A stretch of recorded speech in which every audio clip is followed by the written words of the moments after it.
Today is an exciting day because at long last I am finally upgrading my video camera, the camera that I use to create all of the videos here on my channel, and that camera is in this box. I literally have not opened it. FedEx dropped this off and it's been sitting here on this table. So in this video, I'm gonna open the box. I'm gonna share with you why I picked this particular camera, why I think this camera is the right one for me going forward, and why it might be the right camera for you as well.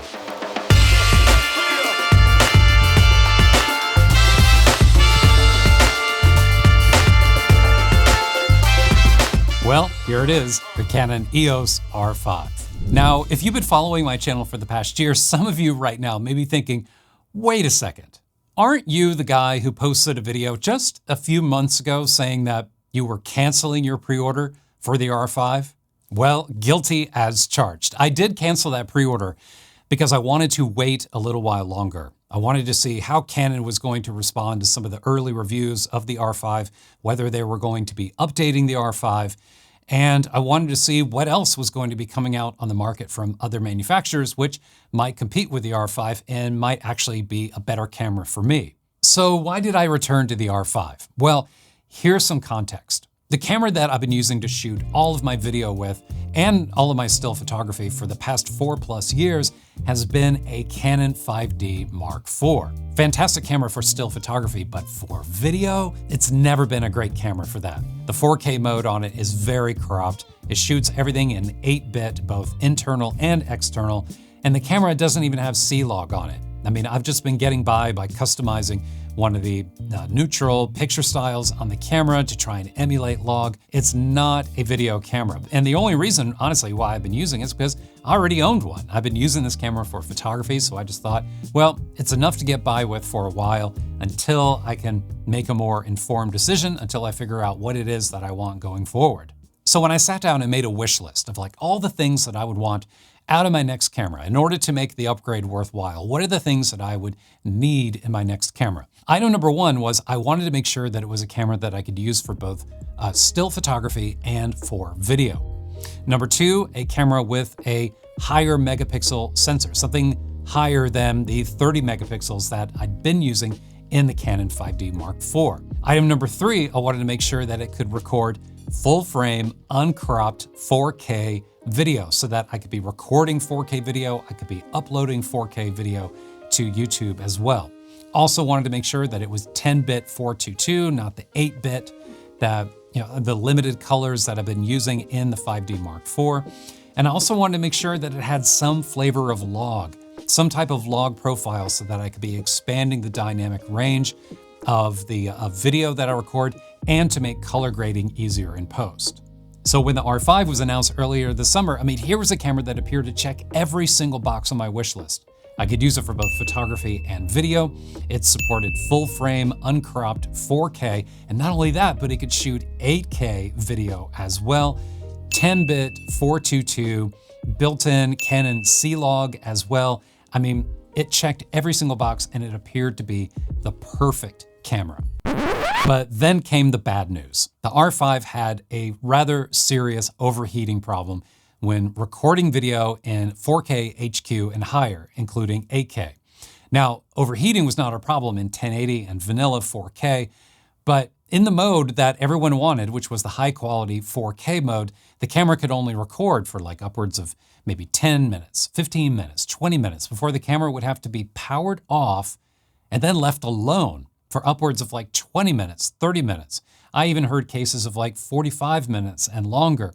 And that for me was the deal breaker. That's why I canceled the pre-order, because I needed the camera for recording videos just like the one you're looking at right now. There's no way I could make videos like this one with the camera only running for 15, 20 minutes before it would need to shut down and cool down and then come back again. Well, between then and now, Canon has been steadily improving the R5. They've been releasing some firmware updates to both lengthen the amount of time you can record video without the camera overheating and also reducing the requisite cool down time. But the camera isn't entirely out of the woods. I mean, it still has that underlying problem. It still has that underlying issue of not being able to record for extended durations of time in 4K HQ and higher.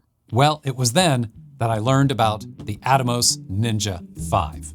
The Ninja V is an external monitor which plugs into the HDMI port on the R5, and then you can use it just as a monitor for things like false color, waveforms, zebras, histograms, all that good stuff. But the Ninja V goes a step further because it allows you to record video as well. All you have to do is plug in an SSD drive onto the back of the monitor, and you can record high quality 4K ProRes video in 10-bit H.2.2 external video from the R5 without any overheating, without any requisite cooldown times, and you avoid that annoying 30-minute time limit that Canon consumer cameras have always had when recording video.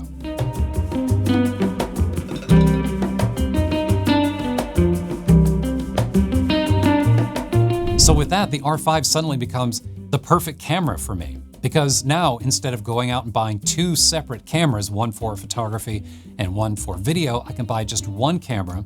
I could use that camera for still photography.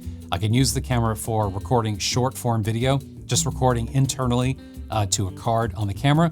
But then anytime I want to do something longer, anything that is like this that you're looking at right now, I can just plug in the monitor and record to that instead. So for me personally, I don't see it as being any kind of compromise. It's not like attaching a monitor is not something that I want to do because I'm already using monitors. I'm already attaching monitors and using them when recording video because they are so much easier and so much better to use. So obviously I'm excited. I can't wait to unbox this stuff and to start using it and to start leveling up the video quality that you see here on this channel, to be uploading everything in 4K.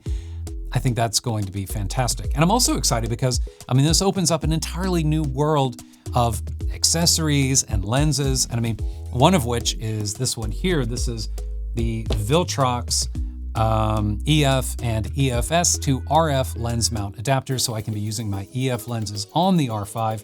Now, in case you're wondering why I got a Viltrox adapter and not a Canon, well, because you can't buy the Canon ones right now. They are completely out of stock. They've been out of stock for weeks now. I think probably because of COVID and because a fair number of people are perhaps doing what I'm doing and upgrading, and they need adapters.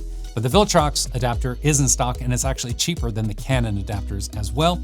And I look forward to using it. As soon as I'm done recording this video, I'm probably gonna start testing it out. So you may see this being reviewed in a future video as well. If you have any commentary you'd like to share about the R5, love it, hate it, if you think I made a mistake, whatever it is that's on your mind, feel free to leave a comment below. As always, thanks for being here. I'll see you next time.